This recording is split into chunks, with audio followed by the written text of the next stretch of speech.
Il y a exactement 20 ans sortait Scream, le premier et meilleur opus de la célèbre saga du réalisateur mythique Wes Craven qui nous a quittés l'année dernière.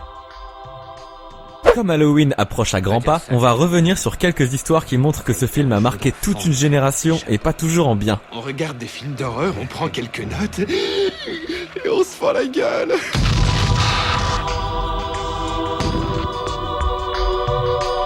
Le 13 janvier 1998, à Linwood, une ville située dans le comté de Los Angeles, Mario Padilla, 17 ans, poignarde sa propre mère à mort alors qu'elle est maintenue au sol par son cousin, Samuel Ramirez, 16 ans.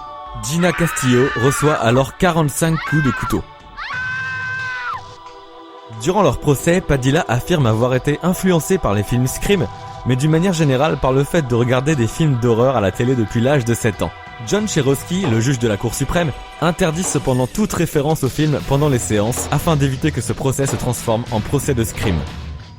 Mais dans un enregistrement audio des aveux, les adolescents expliquent que c'est bien le visionnage des films Scream et Scream 2 qui les a poussés à vouloir tuer et faire des appels téléphoniques menaçants à leurs camarades du lycée. Les deux meurtriers ont en fait commencé par tuer la mère de Padilla pour lui voler de l'argent et pouvoir s'acheter les mêmes costumes que les tueurs du film. Ils prévoyaient de tuer ensuite au moins 5 autres personnes, dont Pedro Castillo, le beau-père de Mario Padilla. Samuel Ramirez a été condamné à 25 ans de prison. Quant à Padilla, il a écopé de la prison à vie sans possibilité de remise en liberté conditionnelle.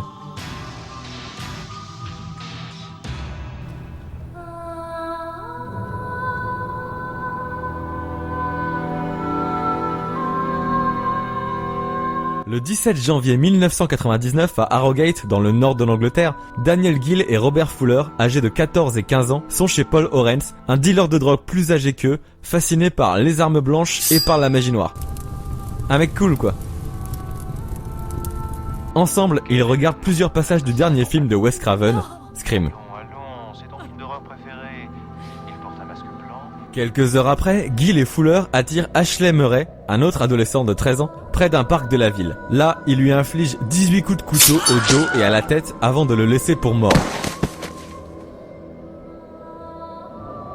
Sauf que même si l'un des coups de couteau a frôlé une artère de son cerveau d'un petit millimètre, Ashley est encore en vie. Il sera retrouvé par hasard 2 jours plus tard par un homme promenant son chien dans un état d'hypothermie, en partie paralysé, avec une côte cassée et un poumon perforé. Lors du procès, Fuller accuse Gill et affirme qu'il ignorait qu'une attaque était prévue. Gill, quant à lui, tente de minimiser son acte et met en cause Paul Orens pour sa mauvaise influence sur eux. Paul Orens est appelé comme témoin et nie toute implication dans cette agression, mais il admet être responsable de l'atmosphère malsaine dans laquelle baignaient les deux adolescents quand ils lui rendaient visite. Plusieurs dessins du masque du tueur de Scream ainsi que des photos de couteaux ont été trouvés dans les cahiers d'école de Gill et Fuller. Les adolescents ont été punis de 6 ans de prison chacun pour tentative de meurtre. Mais le juge Arthur Meyerson les a décrits comme un risque sérieux pour la société, en précisant que s'ils avaient été majeurs, ils auraient pris 10 ans au minimum.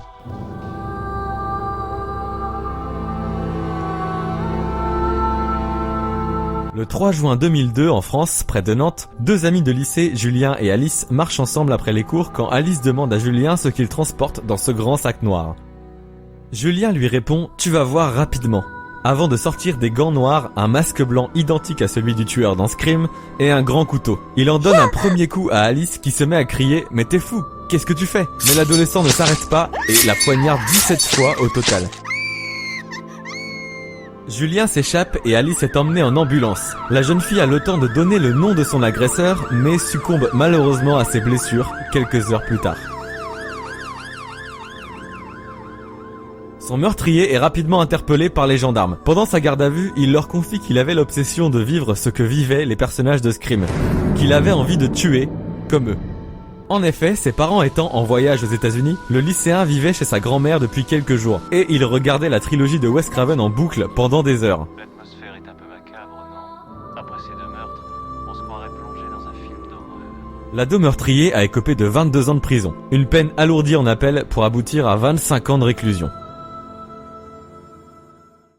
Des histoires comme celle-ci, il s'en est produit des dizaines, particulièrement aux États-Unis, et à chaque fois, elles ont traumatisé le pays. Naturellement, les films d'horreur ont été pointés du doigt, et beaucoup n'ont pas hésité à dire que Scream en particulier détruisait la jeunesse américaine. L'ironie, c'est que ce film n'est pas un slasher classique, qui se contente de nous montrer une bande d'ados massacrés l'un après l'autre. Wes Craven, c'est aussi le papa de Freddy, les griffes de la nuit, ou la colline à des yeux. L'horreur, c'est un genre qu'il connaît. Et dans Scream, justement, il questionne la responsabilité du cinéma et l'impact des images sur un public jeune et influençable.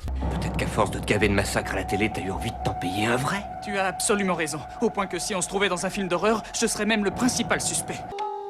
Écoutez, on vient de trouver le cadavre du proviseur. Il a été éventré et pendu à un poteau sur le terrain de foot. Et alors, qu'est-ce qu'on attend pour y aller? T'as raison, avec un peu de peau, on arrivera avant qu'il le décroche. Tous ces films vous ont rendu dingue, vous êtes complètement fait. Pas les films. T'as rien compris, ma pauvre fille. C'est pas les films qui font de nous des tueurs. Ils nous permettent simplement d'être un peu plus créatifs. D'après moi, le propos de Scream n'est pas de glorifier les tueurs adolescents, mais justement de les ridiculiser. Je vais te trouver le bide comme un tapis de mer. Tu ferais mieux d'essayer de retrouver la tienne. Salope! Aïe, t'es pas obligé de me foutre le téléphone dans la gueule. T'as vraiment appelé la police? À ton avis, tu crois que je me suis gêné? Merde, mes parents vont être sacrément pétins contre moi. J'ai des arguments. Ma défense est prête. Le cinéma est responsable de mon état. Pas mal, hein? Ça n'a encore jamais été fait. Et tout ceci n'est qu'une amorce, le prélude sanglant à un procès. Tout l'intérêt est là. Seule l'issue de ce procès restera dans les annales.